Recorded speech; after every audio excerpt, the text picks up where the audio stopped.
Alors bonjour, nous sommes à Bonjour. 4 aujourd'hui, pour le moment, pour l'instant. Comment Il y ça a va? Sonia voulait venir, mais D'accord. je sais pas si elle arrive à se connecter. Elle n'arrivait pas là. Bon, sûrement on aura des autres personnes qui vont arriver un Ouais. peu en Oui, retard. ça a été compliqué pour moi aussi de me connecter. J'ai dû refaire plusieurs fois, donc peut-être que voilà, le temps que les gens arrivent. Oui, Ouais. oui. Je ne sais pas, il y avait quelque chose. Tamaya a essayé de faire le même link, comment on dit, récurrent, mais Oui. Oui, quelque chose a fait un, comment on dit, un glitch en anglais, on dit. Mais bon, comment ça va vous? Comment vous êtes? Viviane, tu veux me dire bien. un petit peu comment ça va? Comment ça va? Je suis contente de vous voir parce que la dernière fois, j'ai pas pu être là. Euh, Demain et après-demain, je donne un cours pour la première fois pour lequel je vais être validée sur les réflexes qui concernent toutes les émotions, en particulier la peur, le sentiment de sécurité ou pas. Et ça touche beaucoup, beaucoup la naissance. Donc voilà, je suis à fond. C'est un gros enjeu pour moi et c'est super. Je suis très contente. Magnifique. Physiquement, je suis pas en très grande forme. Ça pourrait être mieux. Et bon, voilà, mais bon, ça va. Je suis très contente d'être là ce soir. Et Viviane, avant qu'on continue, euh, ça que tu vas donner demain, c'est un workshop? Oui, Oui, c'est un workshop, c'est un cours où il y a un peu de théorie et beaucoup de pratique. oui. Et Est-ce que c'est c'est donc ouverte pour le peuple général ou c'est pour les professionnels de la santé? alors, c'est pas forcément pour des professionnels, mais c'est un cours avancé, donc il faut avoir fait 2 cours avant, Ah, d'accord, qui durent 3 jours. d'accord, Et c'est un prérequis pour pouvoir comprendre ce qu'on fait, parce qu'il y a beaucoup de choses. Donc, ouais. d'accord. C'est bien, c'est bien. Et il y aura une sage-femme. Oui, bon, quand tu vas donner un autre cours plus basique, tu me dis parce que j'ai des personnes qui vont bien aimer participer, sûrement. En Ouais, France. Oui, d'accord. merci. Ouais, je pense que le prochain, je vais programmer au mois de janvier. D'accord. En tout cas, bonne chance avec ton atelier demain. Merci. Bonjour tout le monde. Sonia, Laurie, Sylvain, Céline, ça va? Oui. Et je vais vous donner le microphone parce que bon, ça c'est l'espace, c'est le moment pour que vous pouvez s'exprimer et demander ce que vous voulez, faire des réflexions. Alors, je suis là pour vous. On a 1 heure pour se régaler ensemble et le microphone reste ouvert pour vous. Laurie? Non. Oui. Bonjour tout le monde. Moi, je viens juste de commencer avec l'art de la naissance sur la plateforme. Ça fait quelques semaines. Je me suis inscrite dans une démarche personnelle pour commencer. Présentement, j'en suis à ma deuxième grossesse. Je suis enceinte de 14 semaines. Hmm. Et je vis au Québec, au Canada, mais je suis immigrante depuis plus de 4 ans. Et je n'ai pas accès aux services médicaux, je n'ai pas d'assurance santé au Québec de par mon statut d'immigrante. J'ai eu mon premier enfant déjà au Québec avec une doula à la maison toute seule. Mais j'avais eu un suivi de grossesse en France, donc j'étais quand même confiante. Mon bébé était en bonne santé, tout était beau pour que je puisse accoucher naturellement à la maison. Et là, pour ce deuxième bébé, je n'aurai pas de suivi de grossesse du tout. Euh, je vais accoucher toute seule de nouveau à la maison. Je vais chercher une doula prochainement pour au moins m'assister pour l'accouchement. Mais c'est ça, je me suis inscrite à cette plateforme parce que j'avais besoin d'avoir le plus de ressources possible. Quand je t'ai trouvé, Naoli, ça a été, avec mon amoureux, ça a été comme, wow, ok, on a des outils pour pouvoir s'en sortir et être le plus informé possible et être prêt à cet accouchement libre et seul. Donc, je commence tout juste mon parcours, à écouter les vidéos. La question principale que je me poserais où j'en suis maintenant, euh, ce serait que comme je ne vais pas faire de suivi, je n'ai pas eu d'échographie, je n'aurai rien en fait concrètement au niveau médical. Mais est-ce que toi, tu saurais me dire quels seraient les signaux d'alarme si je devrais m'inquiéter à un moment donné pendant ma grossesse, si je devrais me rendre aux urgences, comme qu'est-ce qui devrait m'alarmer pour devoir y aller? C'est une question assez compliquée parce que des fois, il y a des signaux d'alarme comme de saignement, de sensation de ne pas aller bien, mais si la pression elle monte, il y a des fois des signaux, mais des fois on n'a pas. Et des fois on a à la maison avec un accouchement, une naissance qui commence à compliquer un peu apparemment de rien. Alors c'est un peu compliqué à répondre parce qu'il n'y a pas de garantie, ce n'est pas garanti. Et en même temps, moi je confie beaucoup à l'intuition de chaque femme, de chaque mère. Alors, si toi, tu te sens pas bien, si tu sens que quelque chose ne va pas et tu ne sais pas pourquoi, il faut quand même écouter à ça. Des fois, il y a des femmes qui ont peur. Alors, ce n'est pas l'intuition, mais c'est un peur. Des fois, ça se mélange. Mais ça me paraît que toi, tu n'es pas quelqu'un très chargé avec de peur. Alors, il faut entendre l'intuition et la, la possibilité de tout aller très bien, c'est très, très grande. Mais bon, je ne sais pas si tu as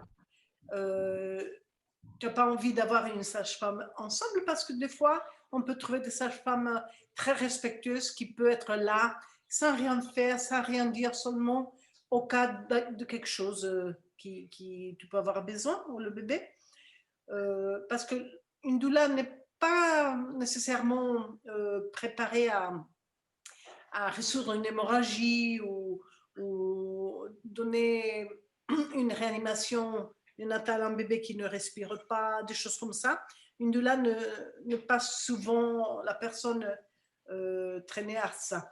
Mais une sage-femme, oui. Alors, tu peux peut-être trouver une sage-femme très respectueuse ou simplement aller avec vous deux, comme vous avez déjà fait, et essayer d'être bien en contact avec toi. Mais pour répondre tous les signaux et toutes les choses qui peuvent arriver, c'est vraiment un peu compliqué parce que ça sera une classe de semaine. Est-ce que quelqu'un d'autre voudrait ajouter un petit peu des réflexions sur ce thème? C'est un thème polémique un peu, n'est-ce pas? Un petit peu.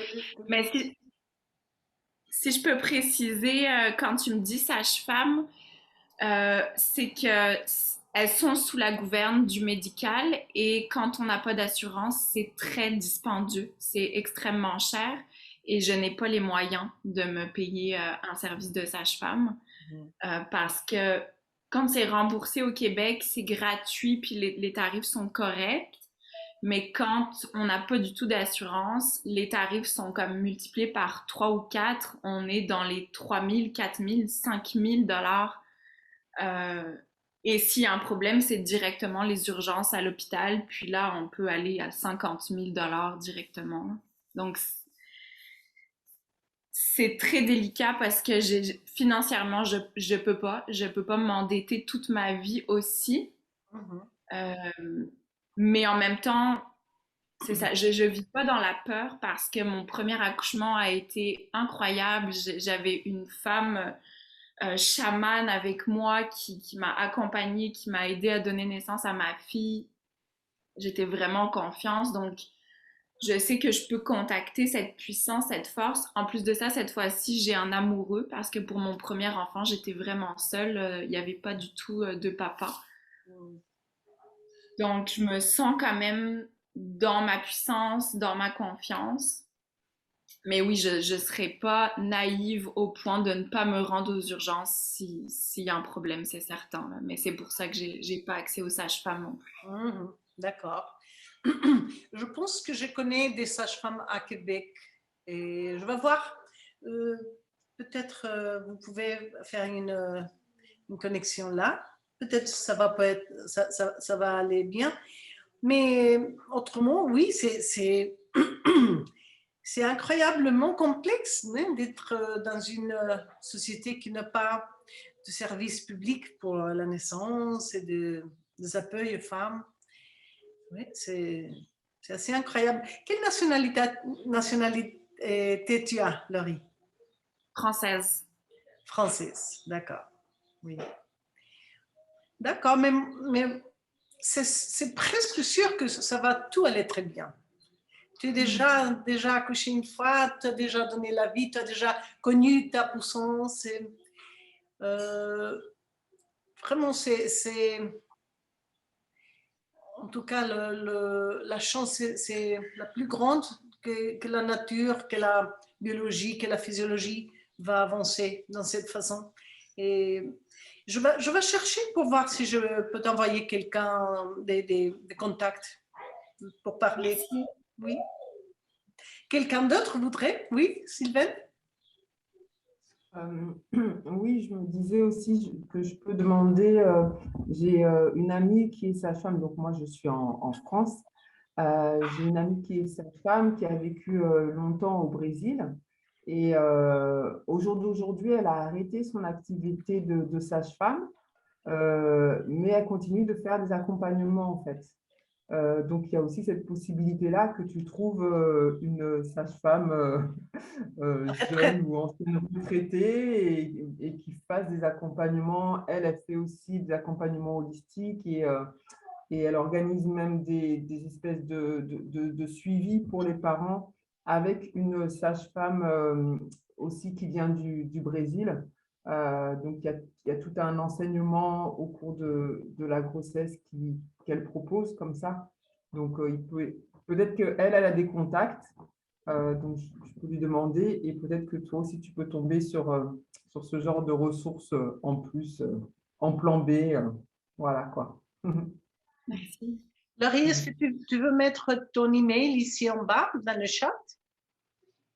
Oui, je fais ça. D'accord. Très bien. Très bien. Voilà, merci. Alors, le microphone est à vous. À vous. Oui, voilà, je vais le prendre. Laurie.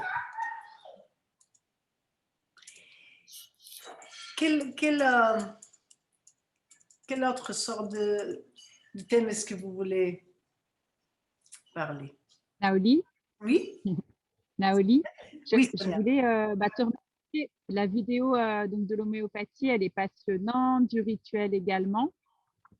Je voulais te demander, est-ce que tu vas aborder le thème comment éventuellement, accompagner des personnes qui auraient eu éventuellement un stress post-traumatique après leur accouchement ou vécu des violences obstétricales?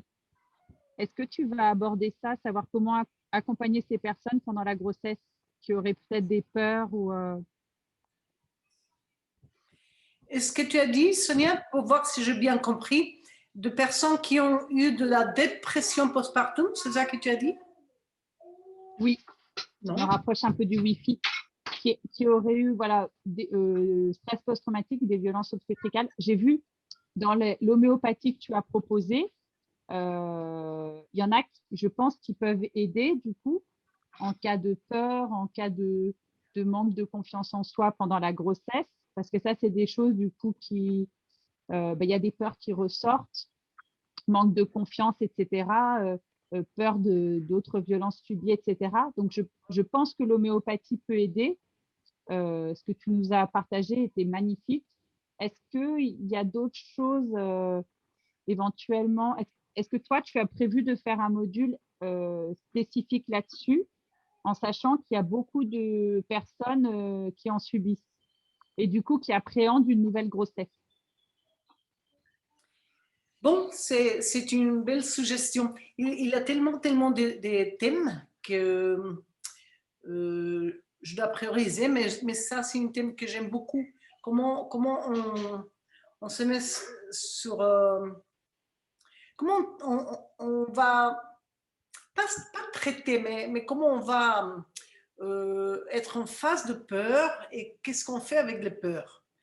Et bon, je vais encore faire une autre vidéo de l'homéopathie, c'est la partie 2, mais je peux te dire par exemple que ça dépend beaucoup de la façon de cette violence, si c'est une violence, de quel niveau de violence, etc.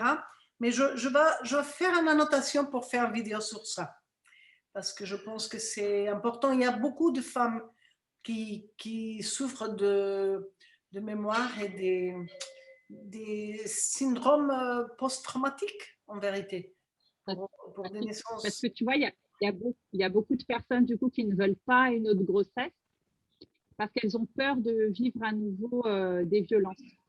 Oui. On a beaucoup de témoignages dans ce sens.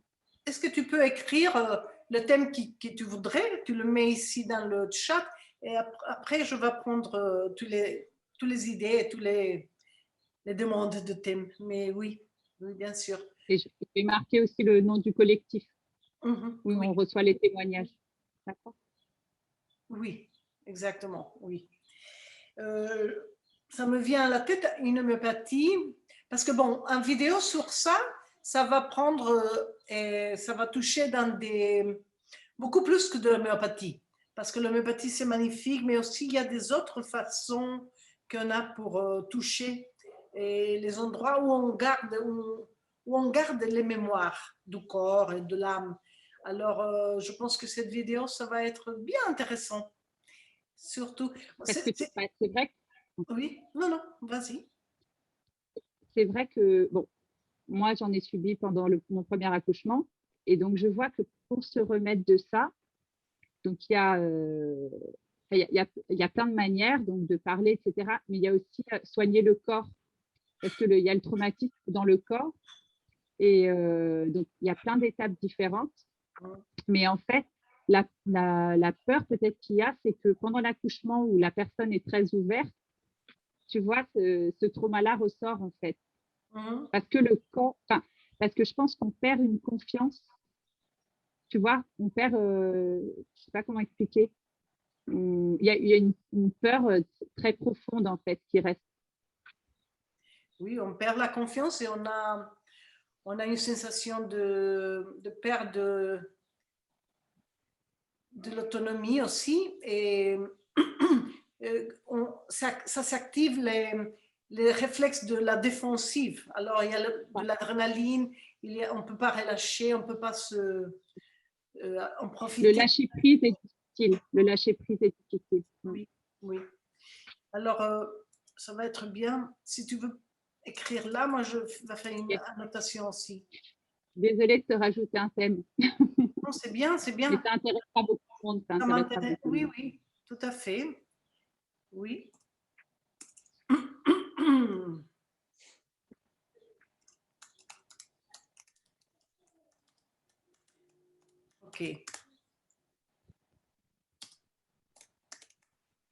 Ok. J'écris ça pour... Et il y a une homéopathie spécifiquement qui s'appelle Staphysagria. Je vais l'écrire ici. Staphysagria, c'est une homéopathie très intéressante pour les blessures en même temps physiques et en même temps émotionnelles. On l'utilise beaucoup pour des des blessures au couteau, des blessures avec des ciseaux, des blessures qui sont très dramatiques. Ça peut être aussi un accident où tu étais dans la rue et paf, est venue en voiture. Ou ça peut s'utiliser aussi pour quelqu'un qui, son amoureux parle, c'est fini, de rien, comme ça. Alors, c'est des blessures très coupantes, très vite. C'est brutal. Oui, oui. Et ça, on voit beaucoup dans des expériences de l'accouchement à l'hôpital, en même temps physiquement, mais aussi de surprises pas, que les femmes ne prévues pas. Alors, Staphysagria, c'est une homéopathie assez incroyable pour utiliser dans des cas comme ça. Aussi, ça peut être utilisé pour des situations où la femme a des traumatismes à cause d'une violation, par exemple, une violation qui a apparu, qui arrive de rien, et ça laisse une blessure très profonde et comment on dirait en français, Tranchante. cochante. Tranchante. D'accord, cochante. Un choc très, très fort, quoi. Oui, comme si c'était un couteau qui est venu à casser quelque chose très fort. Très violemment. Oui, oui. Alors, je laisse déjà cette homéopathie pour vous. Ça va apparaître aussi dans le prochain vidéo d'homéopathie. D'accord. Parce que j'ai eu l'impression que tu parlais de homéopathie déjà dans la première partie qui pourrait convenir. Oui, mais tu sais, dans l'homéopathie, c'est très intéressant parce qu'on peut trouver probablement une cinquantaine de remèdes de médecine homéopathique pour deux situations qui font mal, mais ça dépend de façon comment ça s'est arrivé, ça dépend de si c'est plus physique, plus d'âme, ça dépend si c'était à partir de quelqu'un qu'on aimait ou si c'était une surprise, ça dépend de beaucoup de situations qu'on va choisir le médicament concret. Alors, c'est pour ça que en même temps, c'est intéressant d'avoir ce lien avec un homéopathe en cas de doute et aussi pour que tout le monde puisse faire un petit... c'est comme si c'était une exploration de la situation. Les homéopathes, ils sont très doués à ça. Ils prennent du temps pour demander beaucoup de choses pour pouvoir arriver au remède précis. Parce que sinon, on peut se tromper et on ne va pas voir une réaction positive, mais c'était parce que ce n'était pas le remède correct. Alors, Et la posologie, c'est toujours une fois 15 minutes et après 2 heures. Oui, à peu près. Ça va dépendre aussi par exemple, si c'est une femme ça fait 25 ans de la situation qui a créé cette trauma, c'est déjà chronique, c'est déjà très profond et c'est possible qu'avec une globule de 1000, la potence 1000, une fois seulement, ça peut déjà réussir à nettoyer cette vibration, cette cicatrice. Viviane? Oui, deux choses. Moi, je voulais témoigner de Staphysagria. J'ai eu une épisiotomie non souhaitée, non consentie, et j'arrivais pas à m'en remettre. 2 ans après, j'étais toujours très mal avec ça. Et j'ai consulté un homéopathe qui m'a donné Staphysagria. J'ai pris, je sais plus, c'était assez haut comme dilution. Je crois que j'ai pris 2 fois et c'est parti. Et en fait, c'était en lien parce que c'est arrivé au mois de juin. L'épisiotomie, elle est arrivée au mois de juin et là, je le consultais au mois de juin et à l'anniversaire de la mort de mon grand-père. Et mon grand-père est mort de mort violente et ça a été très compliqué pour ma famille et il y a eu une blessure très profonde et très, très violente et très grave avec cet événement. Et en fait, il y avait une synchronicité. Et Staphysagria, ça a soigné à la fois mon épisiotomie et la mémoire de blessures. Voilà, donc comme c'était une mort violente, pour mon grand-père, la mort est arrivée par, enfin la manière de le tuer est arrivée par l'extérieur. C'est pas lui qui a eu un accident ou quoi. Il a été assassiné, donc c'est venu par l'extérieur. Et l'épisiotomie, c'était pareil, ça vient par l'extérieur. Donc Staphysagria, j'avais compris que c'était ça, blessure par objet tranchant qui vient de l'extérieur. Donc on est ouvert de l'extérieur vers l'intérieur. Et c'était vraiment waouh, incroyable, quoi. Je l'ai senti, hein, j'ai senti très très fort, quoi. Bon, voilà. Et puis la deuxième chose, je voulais dire, en attendant qu'on puisse avoir ta vidéo sur comment accompagner les femmes qui ont subi des traumatismes, violences obstétricales et stress post-traumatique et tout ça, vous pouvez me les envoyer.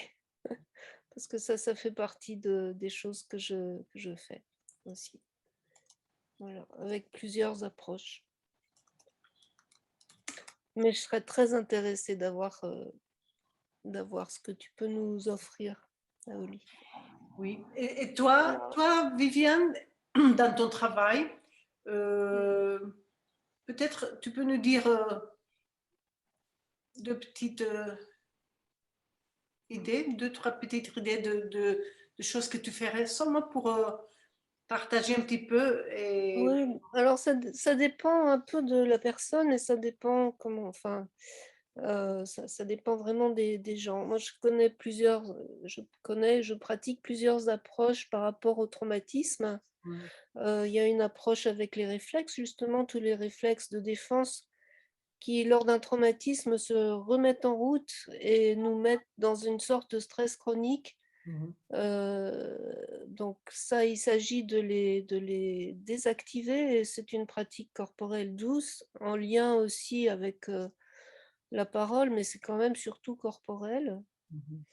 Je pratique aussi une sorte de MDR qui a été mise au point par une gynécologue obstétricienne, alliée à du décodage biologique. Ça suppose de pouvoir se remémorer à un instant T ce qui a été traumatique et tout le monde ne peut pas le faire. Donc voilà. Je pratique aussi l'approche chamanique de Elizabeth Davis que j'ai appris avec elle. Et donc ça, c'est une sorte de transe où on se met en transe et on a accès à des ondes du cerveau différentes. C'est un peu le même principe avec les réflexes d'ailleurs. Voilà, qui permet de comment dire, quand on soigne un traumatisme, au bout du compte, on n'enlève jamais la mémoire, mais par contre, on peut dissocier la charge traumatique, la charge émotionnelle du souvenir et de la mémoire. Et c'est ça qu'on cherche à faire au niveau cellulaire, en fait. Donc voilà, il y a l'approche que j'ai apprise avec Elizabeth Davis. Et puis, il y a l'approche TRE aussi, Trauma Releasing Exercises. Et ça, tu l'avais vu, Naoli, c'est un enchaînement de mouvements. Là, ça suppose qu'on soit valide physiquement. Donc, un enchaînement de mouvements qui met en tension les muscles profonds du corps et le corps va après, dans une certaine position, se décharger. Donc ça, c'est vraiment corporel. On n'a pas du tout besoin de parler du trauma et on peut même parler d'autres choses en même temps. On peut aussi le faire en groupe, individuellement ou en groupe. Donc voilà. Et puis j'utilise la santé humaniste, qui est une approche énergétique sur les 4 niveaux de l'être humain, on va dire, les 4 dimensions, quoi. Et Et voilà, ça peut nous emmener dans des mémoires à la fois transgénérationnelles, parfois karmiques aussi. Donc, Bien. c'est pas obligé, hein, ça peut rester sur d'autres niveaux, physiques ou émotionnels ou mental, mais bon, voilà mes outils pour ça. Merci, merci. Il y a vraiment une grande, comment on dit, monde de possibilités. Parce qu'en vérité, quand on a une blessure, il y a quelque chose dans nous qui veut vraiment se nettoyer, s'enlever, se libérer de ça. Alors, on a des ouvertures. Alors, il y a des façons différentes à arriver dans le même endroit. Et moi, je vois que l'être humain est tellement magnifique. La nature, les animaux aussi. On prend la première opportunité qu'on a de se soigner, on la prend. Et si on ne trouve pas dans ce côté, on va prendre une autre opportunité. Des fois, c'est pour ça que c'est bien d'avoir beaucoup d'idées, beaucoup des utiles, beaucoup des possibilités, parce que chaque personne va trouver la meilleure pour eux. Et ça va être... moi, je trouve que la chose la plus forte, la plus profonde, la plus magnifique, c'est de donner un espace et un temps pour que cette possibilité arrive. Et la possibilité, ça va être une de plusieurs, mais c'est de donner le temps et l'espace à ça. Alors, une fois qu'on met l'attention à ça, ça commence à bouger, ça commence à bouger, et pof, parce qu'on a tous des besoins d'être libres, non? D'être bien, de se soigner, de se libérer des traumatismes. C'est notre tendance, mais des fois, on ne prend pas le temps et l'opportunité, on continue avec une vie très occupée et on a peur de regarder l'endroit qui est blessé et la situation qui a amené la blessure. Et le plus qu'on fuit de ça, le moins qu'on veut la voir et on veut la sentir, le plus encapsulée qu'elle devient. Et alors, elle reste là. Mais si on dit, bon, on va la regarder, des fois, c'est seulement dire ça qu'elle commence à... C'est très, très intéressant. On est les êtres humains très capables et en même temps, des fois très incapables de prendre le temps. Oui. Naoli, si je peux juste me permettre, à mon sens, il y a guérir, enfin peut-être que c'est lié, hein, mais guérir le trauma. Mais moi, c'est vrai que c'était aussi, enfin c'est la même, enfin c'est complémentaire, mais c'est aussi comment ne pas avoir peur, en gros, d'autres violences, parce que malheureusement, elles existent, et retrouver une confiance, et que pendant l'accouchement, les choses se passent bien, tu vois.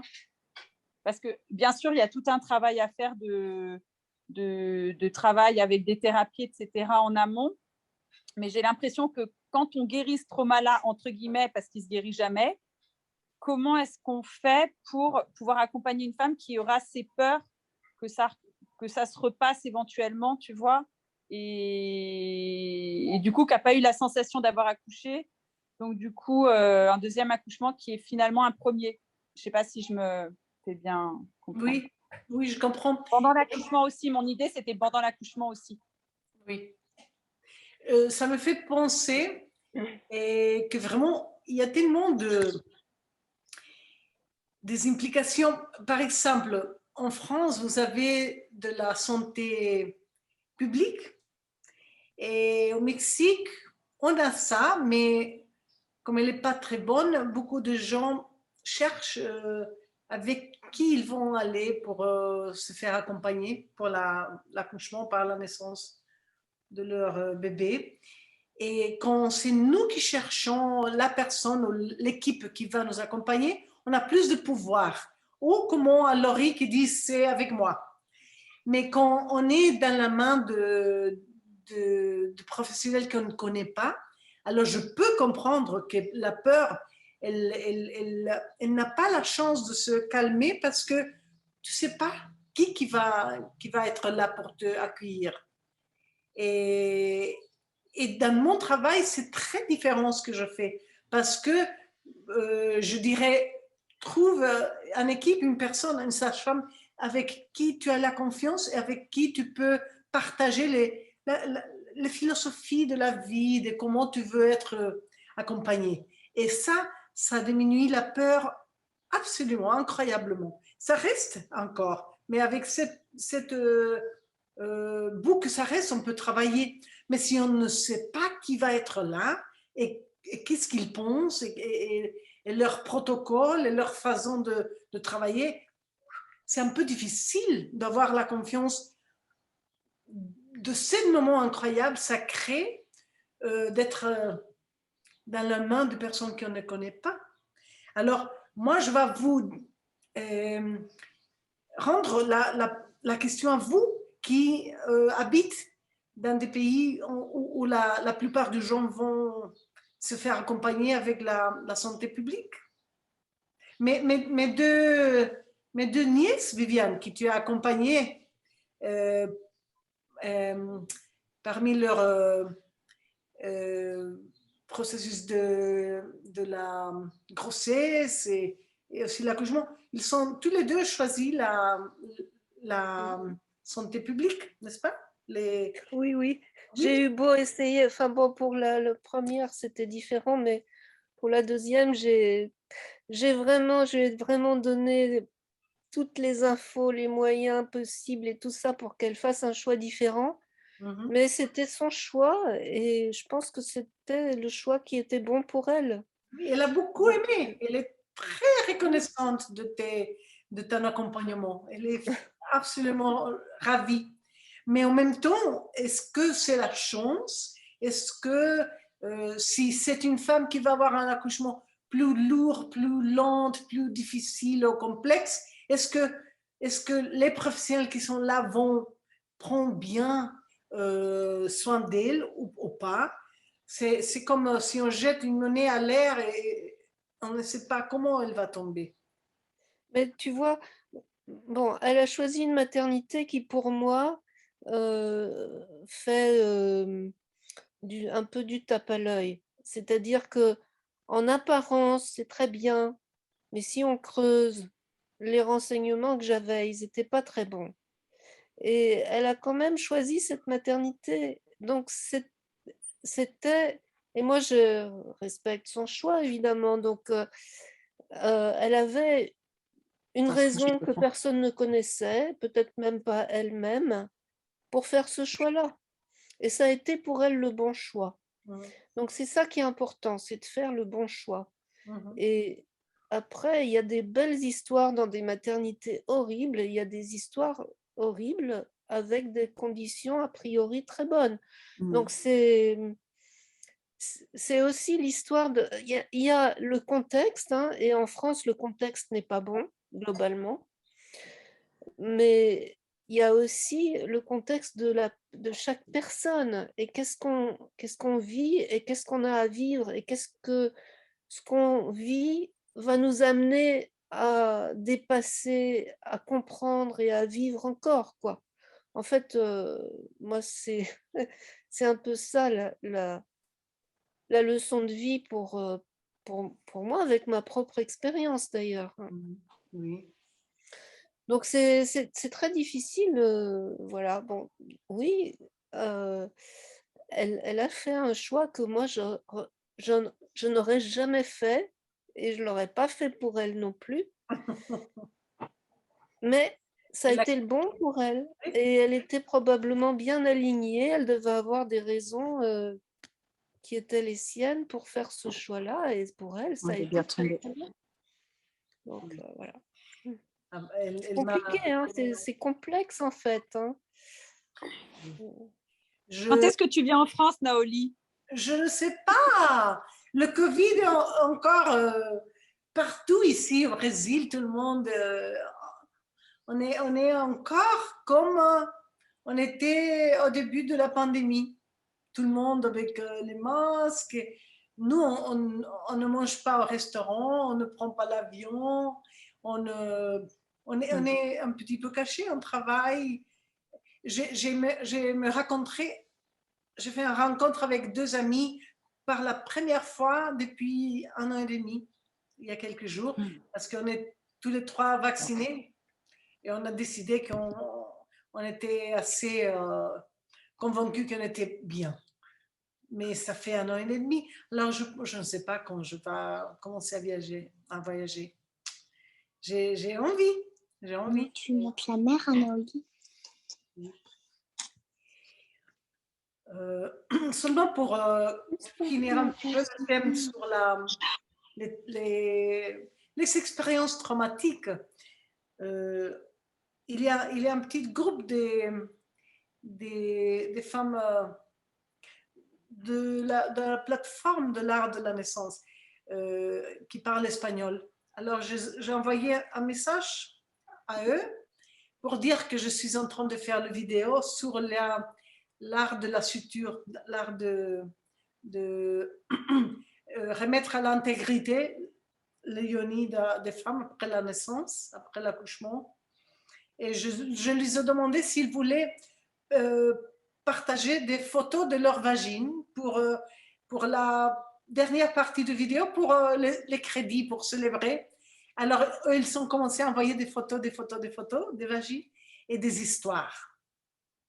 Alors, des histoires, quelques-unes très fortes. Il y avait une femme qui a dit que ça fait 20 ans qu'elle ne voyait pas sa vagine, depuis qu'elle a eu une épisiotomie et que ça n'a pas bien fermé. Elle a eu beaucoup de douleurs et pour le sexe, c'était très difficile. Alors, c'était la première fois qu'elle a eu le courage de voir sa vagine, a envoyé une photo.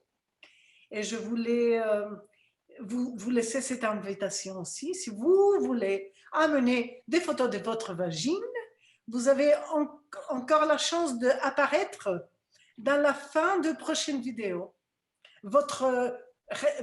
Comment on dit, le portrait de votre vagine. D'accord? Vous n'avez pas besoin de dire c'est moi, Céline, c'est moi, Sylvain, c'est moi. Vous pouvez être anonyme et avoir votre identité, comment on dit, protégée. Mais ça va être très joli, la fin de cette vidéo, avec tous les vagines différents, des poilus et des sans poils, de tout. D'accord? Alors, si vous voulez, je vais mettre ici,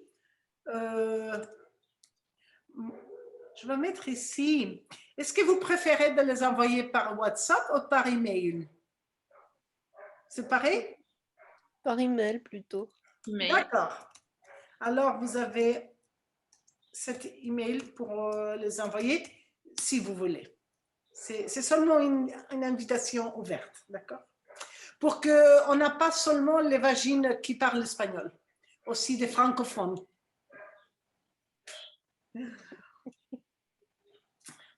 D'accord.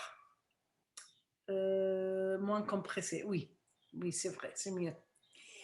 De quoi encore est-ce que vous voulez parler aujourd'hui? Quels autres thèmes est-ce que vous avez?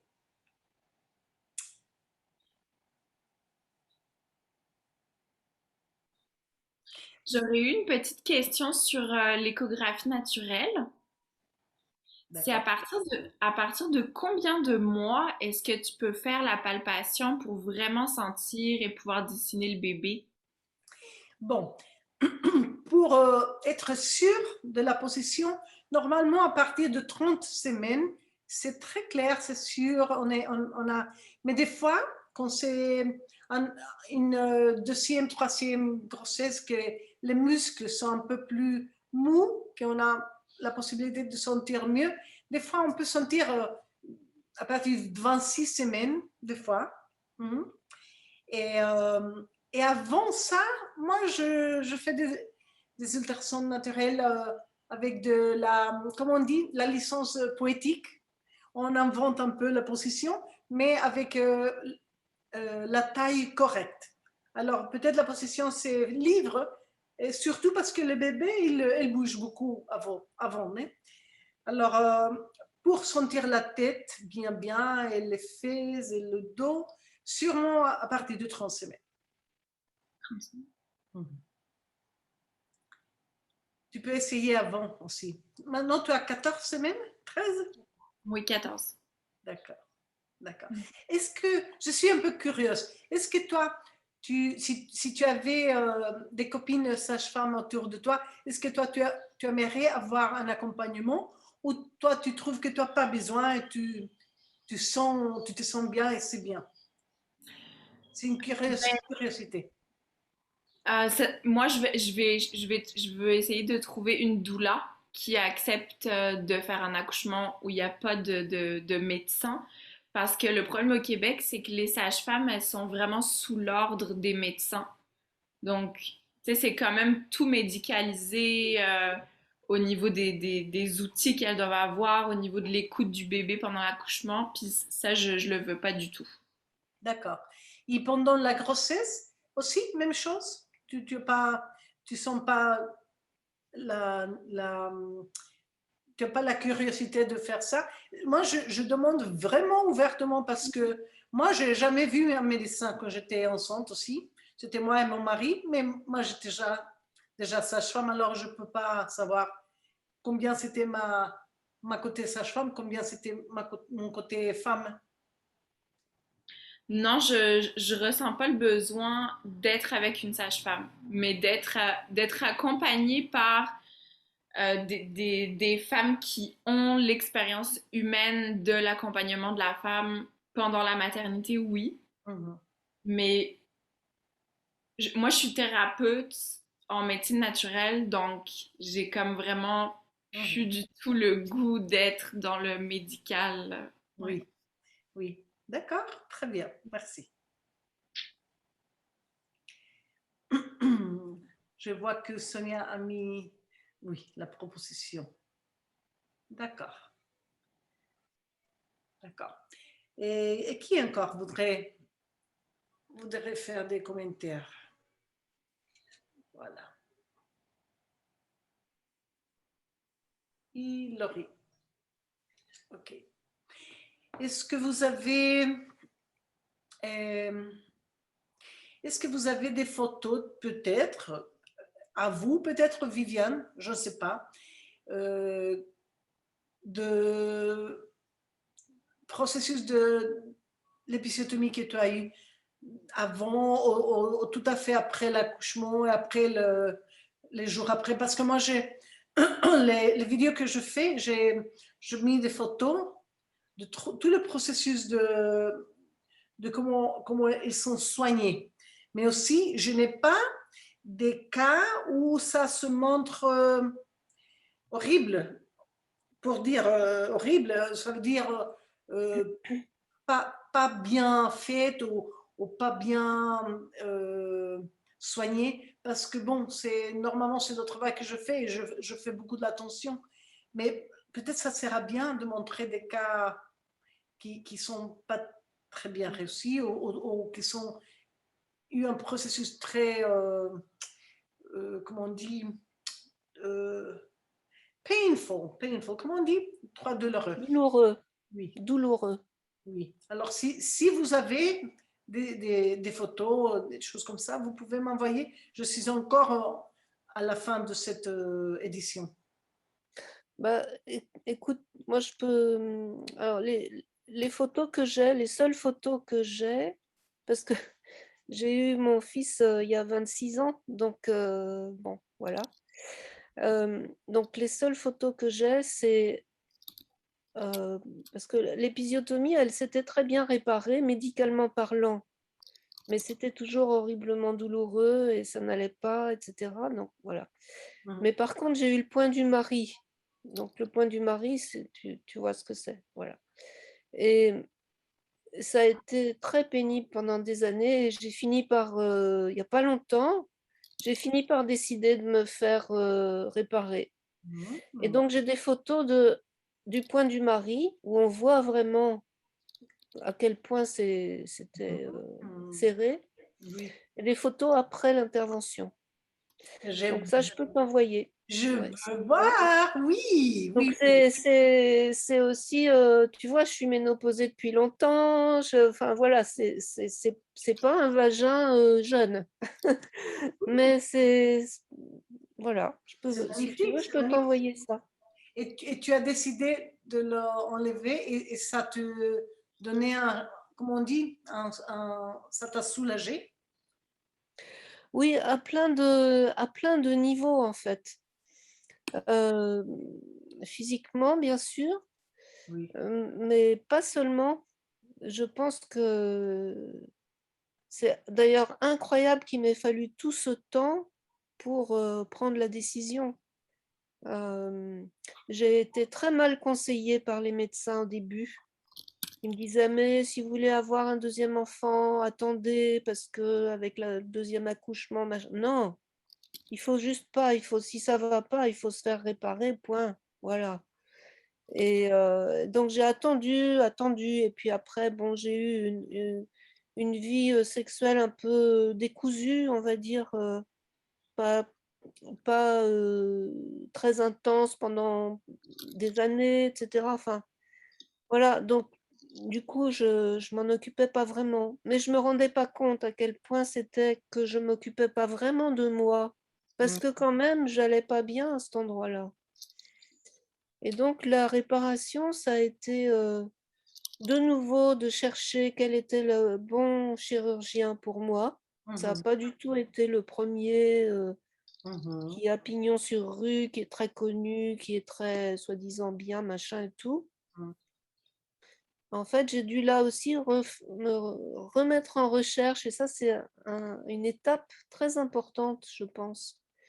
Et puis, faire des correspondances avec la signification profonde pour moi que ça avait de décider cette opération, de trouver la bonne personne, de le faire et de prendre ce soin avec moi-même, quoi. Et de me récupérer quelque part. Et j'ai fait Absolument. aussi des séances de rééducation périnéale après. Et voilà, enfin, tout un processus qui a été très guérisseur à l'intérieur de moi pour aller recontacter ma puissance et ma souveraineté, en fait, sur tout Oui, ça, quoi. de liberté. Waouh, Voilà. c'est une histoire très touchante. Merci, Viviane. Très magnifique de savoir que tu as décidé de le faire, tu l'as réussi et le significat dans ta vie. Et c'est l'histoire de beaucoup, beaucoup de femmes, mais la plupart ne font rien. Ils restent comme ça. Ouais. Voilà.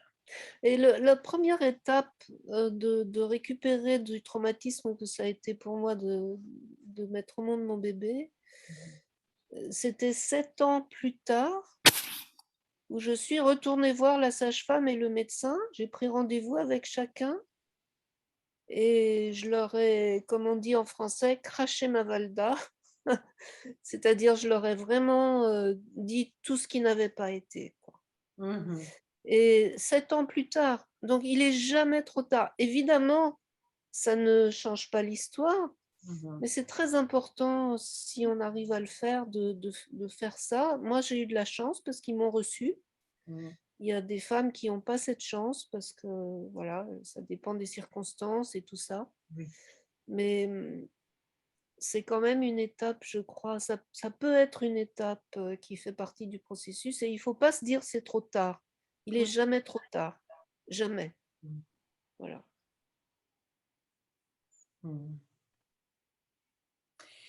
Ah, je trouve qu'on pourrait avoir sûrement un workshop de week-end complet directement à ce sujet de la Oui. santé de vagine, de périnée, de la sexualité et de tous les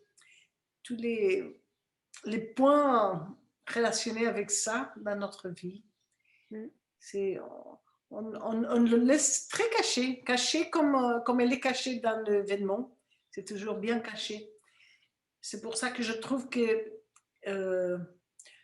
tout d'un coup de mettre des images de notre vagine pour le public. Ce n'est pas dans le YouTube, mais pour les voir. C'est un testament fort, c'est une expression de liberté, de sortir le sujet aussi, d'être caché pour être un sujet qui pas seulement les femmes parlent, mais que les gens commencent à penser à ça. Vous allez voir ma vagine aussi dans la vidéo. Moi, je vais mettre aussi la mienne. Oui. Magnifique. Je vois qu'il a un message de Laurie. Je vais prendre de petites photos pour le lire après, pour ne pas prendre le temps maintenant. Mais merci. Je vois que tu as écrit ici. Merci. Aïe, aïe. Est-ce que quelqu'un voudrait parler quelque chose pour qu'on ferme notre session d'aujourd'hui? Fabi, ça va? Ça va, oui? Oui, ça va. J'avais une petite question, mais c'était concernant les plantes pour le bain postpartum. Le calendula, je ne l'ai pas trouvé ici où j'habite. Il y a pas tellement d'herboristeries ou de pharmacies qui sont spécialisées dans ça. Et donc, je demandais une plante qui avait à peu près les mêmes bienfaits, anti-inflammatoires, tout ça. Et on m'a conseillé Arpagophytum, qu'en espagnol, je cherchais, c'est Garra del Diablo. Mais je ne sais pas, qu'est-ce que tu en penses Oui, c'est bien. C'est bien. Postpartum. Oui, c'est bien. Tu peux l'utiliser. C'est très bon pour soigner les tissus. C'est bien. Oui. D'accord. Ok. Puis aussi au niveau des quantités, mais j'avais écrit aussi sur le chat en espagnol et tu m'as répondu au niveau des quantités qu'il fallait les 5 poignées, tout ça. Ah oui, c'est toi, Fabi. Oui. Oui. D'accord. Oui. Et aussi, je vois que Sonia, tu demandes... C'est Sonia. Je posais cette question par rapport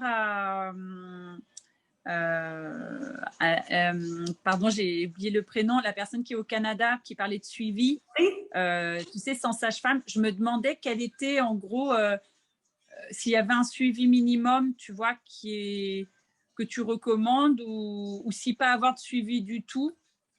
Si on écoute son instinct, tu vois, est-ce qu'il y a quand même des choses? Oui. Moi,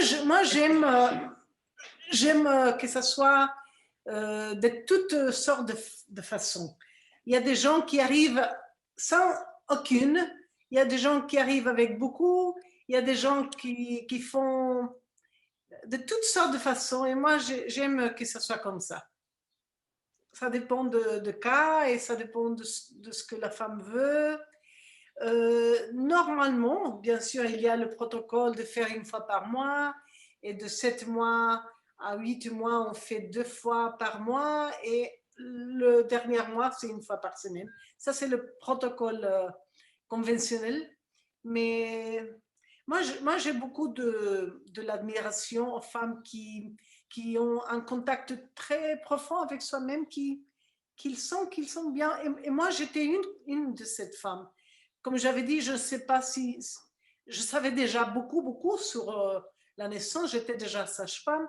J'aimais beaucoup, des fois, entendre le bébé, pas avec l'ultrason, pas avec le Doppler de l'ultrason. Je le faisais avec le fétoscopie pour ne pas donner les ondes au bébé. Mais moi, je trouve que c'est bien de se...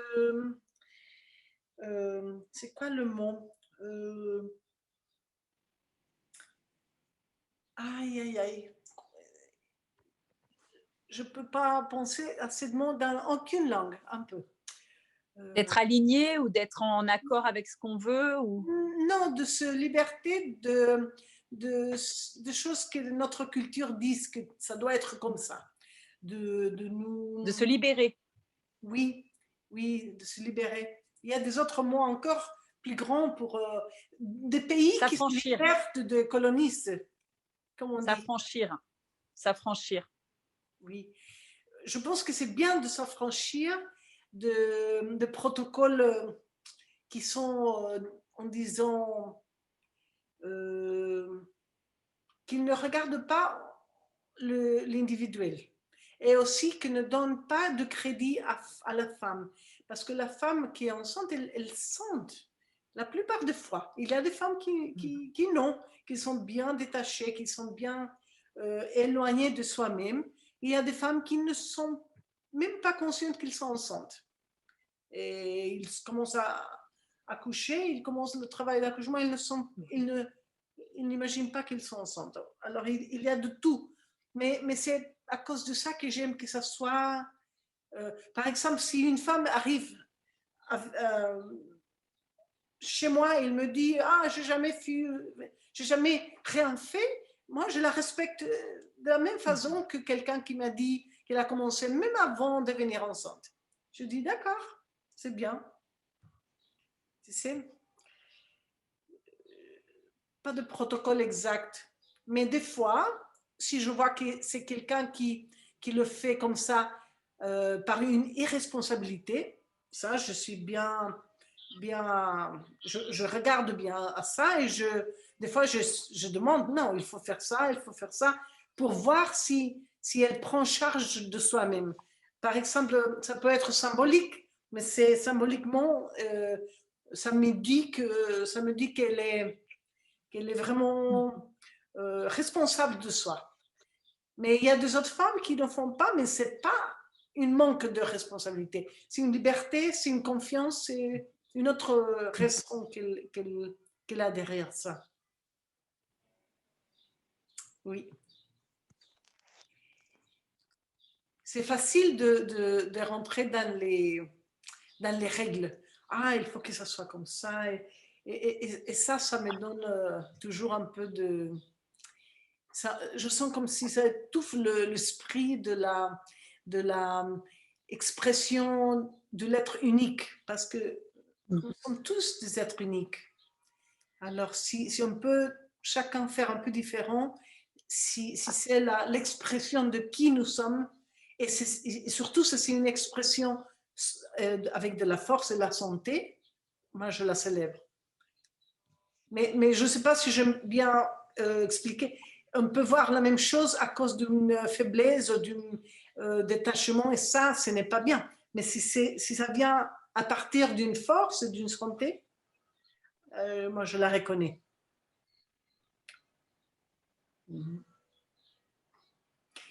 D'accord, mes Pierre. Je pense qu'on doit aller. Est-ce qu'on se rencontre à la fin de septembre? Oui.